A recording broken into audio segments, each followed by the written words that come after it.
নমস্কাৰ ছাত্ৰ-ছাত্ৰীক স্বাগতম জনাইছোঁ আছাম ডিষ্ট্ৰিক্ট এডুকেশ্যনলৈ। মই যে তোমালোকৰ মাজলৈ লৈ আহিছোঁ ক্লাছ 7ৰ অসমীয়া লেচন 4ৰ কুৱেশ্যন আনচাৰ সকলোৱে ভালদৰে শুনি যাব। আৰু যদি মোৰ চেনেলটো ছাবস্ক্ৰাইব কৰি ৰাখিব যাতে আগলৈ এনেকুৱা ধৰণৰ ভিডিঅ' পাই থাকে আৰু সকলোৱে এটা ছাবস্ক্ৰাইব দি চেনেলটো অতি সোনকালে যাতে আগুৱাই নিয়ে তাৰ আশা কৰি আজি ক্লাছটো আৰম্ভ কৰিছোঁ। 3 নম্বৰ উত্তৰ দিয়া। ক নম্বৰ কবিয়ে কাৰ কোলাত প্ৰথমে চকু মেলাৰ কথা কৈছে? উত্তৰ কবিয়ে আইৰ কোলাত প্ৰথমে চকু মেলাৰ কথা কৈছে। খ নম্বৰ কবিৰ ভাগৰুৱা আত্মাই কোন ঠাইত শেষ জিৰণি ল'বলৈ ইচ্ছা প্ৰকাশ কৰিছে? উত্তৰ কবিৰ ভাগৰুৱা আত্মাই আইৰ কোলাত শেষ জিৰণি ল'বলৈ ইচ্ছা প্ৰকাশ কৰিছে। কবিয়ে পখী হৈ ক'ত বাস ল'ম বুলি কৈছে? উত্তৰ কবিয়ে পখী হৈ ওখ বিৰিখত বাস ল'ম বুলি কৈছে। খ নম্বৰ কবিয়ে হিমালয় পৰ্বতৰ ক'ত আৰু কি হৈ ৰ'ব বুলি কৈছে? উত্তৰ কবিয়ে হিমালয় পৰ্বতৰ শুকুলা টিঙত গৈ মানসী বিলত ফুলি ৰ'ব বুলি কৈছে। উদাহৰণত দিয়াৰ দৰে কবিতাটোৰ পৰা অত্যমিল থকা শব্দবোৰ বাছি উলিয়াই লিখা। উদাহৰণ পুৱাত সন্ধিয়াত, কোলাত ছায়াত, বিৰিখত গীতত, জেউতী আৰতি, বিলত চৰণত, হৈ ৰৈ, ৰাতি মাতি। তলৰ শব্দবোৰৰ অৰ্থ মিলাই লিখা। শব্দ অৰ্থ পখী চৰাই, শীতলী চেঁচা, সোণোৱালী সোণবৰণীয়া, মৰম চেনেহ, প্ৰথম আদি, টিং পৰ্বতৰ আগ বা ওখ ঠাই। 6 নম্বৰ মুদিম আকৌ চকু তোমাৰ কোলাতে শুই জীৱনৰ শেষ সন্ধিয়াত। ওপৰৰ কবিতাফাঁকি গদ্যৰূপ হ'ল জীৱনৰ শেষ সন্ধিয়াত তোমাৰ কোলাত শুই আকৌ চকু মুদিম।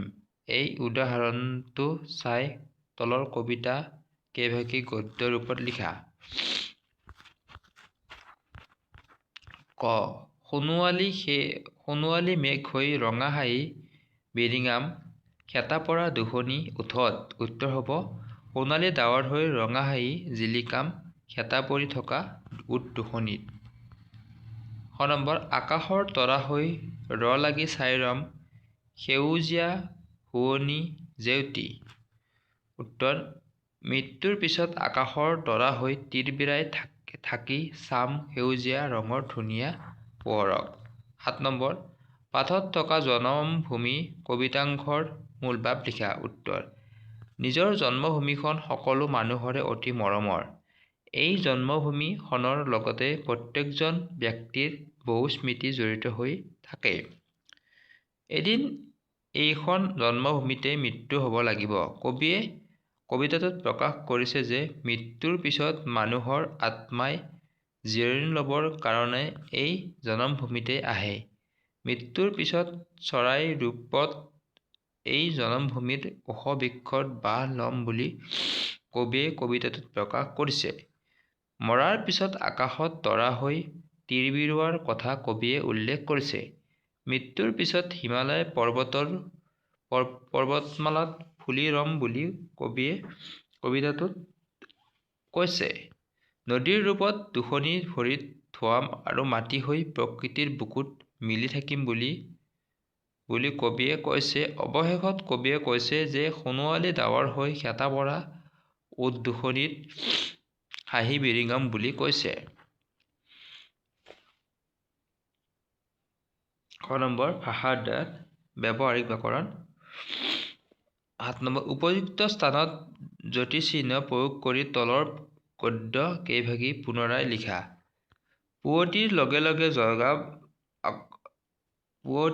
লগে জগাম তোমাক নিতেই বনৰীয়া সুৱদী গীতত। আকাশৰ তৰা হৈ ৰ লাগি চাই ৰ'ম সেউজীয়া শুৱনি জেউতী। জোনাকৰ মিলি বিমান পথত ৰৈ ওৰে ৰাতি কৰিম আৰতি।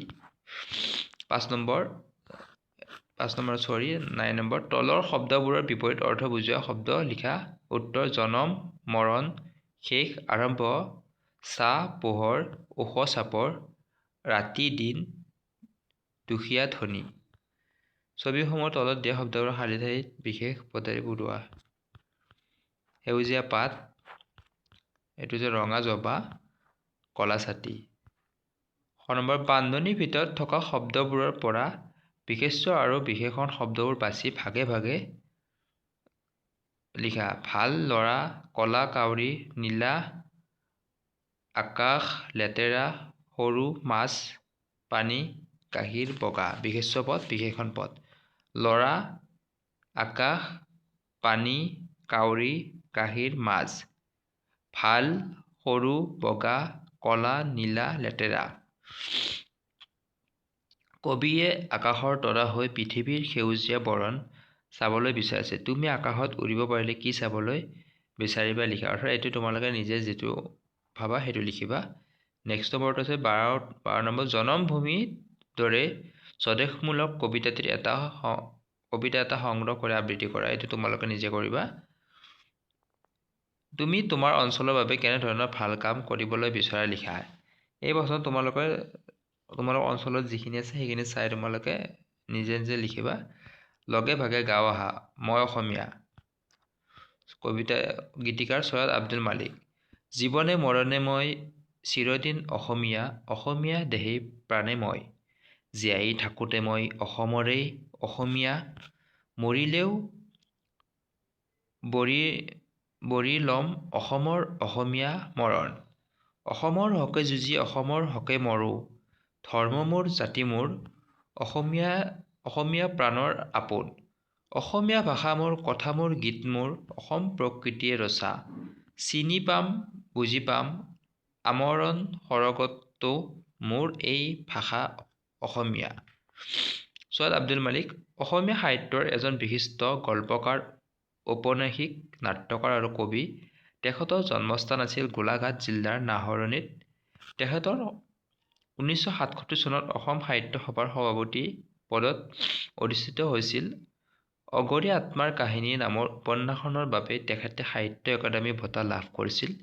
ইয়াৰ উপৰি অসম উপত্যকা বঁটা, শংকৰদেৱ বঁটা আৰু পদ্মভূষণ সন্মানেৰে তেখেতক সন্মানিত হৈছিল।